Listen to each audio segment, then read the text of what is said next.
Good morning, welcome to my vlog. Ngayon, ang recipe ko, piniritong galonggong. Ito na siya. Maraming paraan na pagmamarinate. Yung iba, asin ang nilalagay. Tapos yung iba naman, seasoning mix. O yung iba naman, suka, bawang. Pero sa akin, konting asin lang para hindi siya maalat. Ito. Magkabilang pisngi. Tignan nyo yung pag-aasin ko. Konti lang nilagay ko.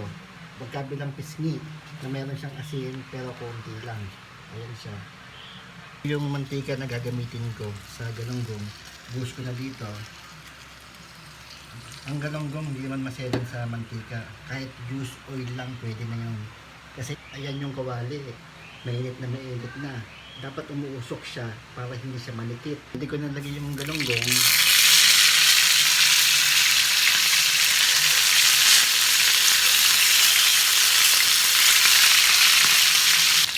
Ayan, naluluto na siya. Brown na ang kulay niya. Done. Luto na.